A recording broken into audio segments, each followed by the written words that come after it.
খাজা গরিব নওয়াজ রহমতুল্লাহ আলাইহির রেদওয়ান,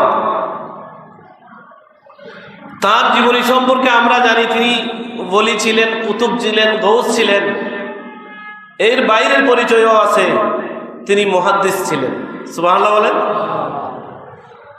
মুফাসসির ছিলেন, ফকিহ ছিলেন, মুতাকাল্লিম ছিলেন।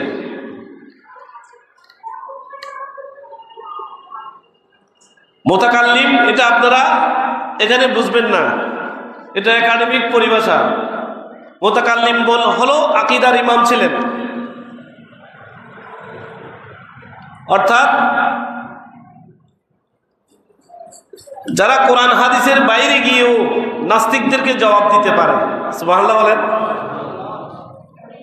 আমরা কোরআন হাদিসের ইলম শিখেও উলামায়ে কেরাম প্রশ্নের জবাব দিতে পারি না। কত কিতাব পড়তে হয়, মুতাকাল্লিম হওয়া এত সহজ না। মুতাকাল্লিমও ছিলেন। শুধু তা নয়, মসজিদে নববীতে লাগাতার 3 বছর পর্যন্ত ইলমে হাদিসের দরস দিয়েছেন। ইলমে হাদিসের মুহাদ্দিস হিসেবে খেদমত আদায় করেছেন যে মহান শখস, ওনার নাম খাজা গরিব নওয়াজ। বড় করে বলুন সুবহানাল্লাহ।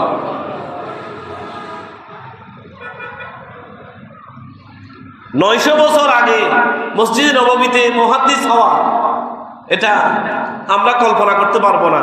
উনি কত বড় মাপের আলেম ছিলেন। ওই হাদিসের দর্শে সাধারণ ছাত্ররা ছিল না, জমানার বড় বড় বুজুর্গরা ওনার ছাত্র ছিলেন। এক এক সাবজেক্টের ইমামরা খাজা গরিব নওয়াজের ছাত্র ছিলেন। বর্তমান পৃথিবীতে যারা মুহাদ্দিস, আমাদের দেশে যারা মুহাদ্দিস, তারা মসজিদে নববীতে গিয়ে হাদিসের দরস দিতে পারবেন না, ভয় করবেন। খাজা গরিব নওয়াজ মসজিদে নববীতে 3 বছর ইলমে হাদিসের খেদমত করেছেন।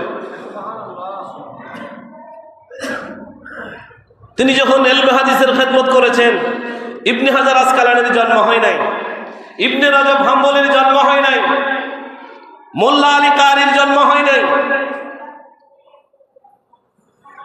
বদরুদ্দিন আইনির জন্ম হয় নাই।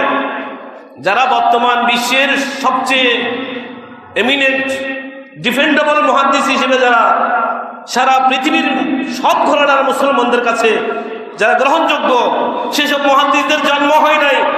তখন মুহাদ্দিস ছিলেন খাজা গরিব নওয়াজ রহমতুল্লাহি আলাইহি। বড় করে বলুন সুবহানাল্লাহ। মুহাদ্দিসদের দাদা উস্তাদের দাদা উস্তাদ খাজা গরিব নওয়াজ, মুফাসসিরদের দাদা উস্তাদের উস্তাদ খাজা গরিব নওয়াজ, ফকিহ মুতাকাল্লিমদের উস্তাদদের দাদা উস্তাদ, দাদা উস্তাদের দাদা উস্তাদ খাজা গরিব নওয়াজ রহমতুল্লাহি। যারা মাদ্রাসায় একাডেমিক দরস তদরিসের সাথে সম্পৃক্ত ছাত্ররা জানবে, আলিম এবং ফাজিলে বর্তমানে পড়ানো হয়। আলিয়া এবং অন্য সব মাদ্রাসায় আছে। নূরুল আনোয়ার কিতাবটা পড়ানো হয়। উসুল ফিকর অত্যন্ত কঠিন একটা কিতাব। আলিমে কিতাবুল্লাহ পড়ানো হয়, ফাজিলে কিতাবুস সুন্নাহ এবং কিয়াস পড়ানো হয়। এই নূরুল আনোয়ার যিনি রচনা করেছেন, তিনি হলেন শেখ আহমদ মোল্লা জীবান রহমতুল্লাহি আলাইহি।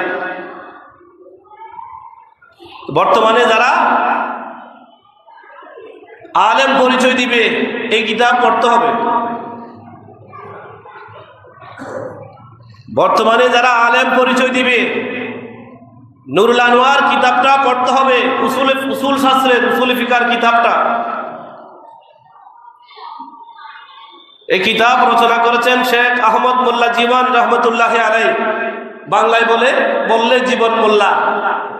এই জীবন মোল্লা রহমতুল্লাহি আলাইহি এই কিতাব রচনা করেছেন।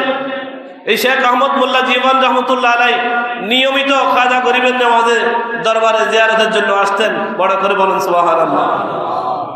তাহলে খাজা গরিব নওয়াজের দরবারে এই মোল্লা জীবনের মতন হাজার হাজার লাখো লাখো আলেম ওনার দরবারে যাওয়া আসা করে, জিয়ারত করে, ওনার গোলামি করে। বড় করে বলুন সুবহানাল্লাহ।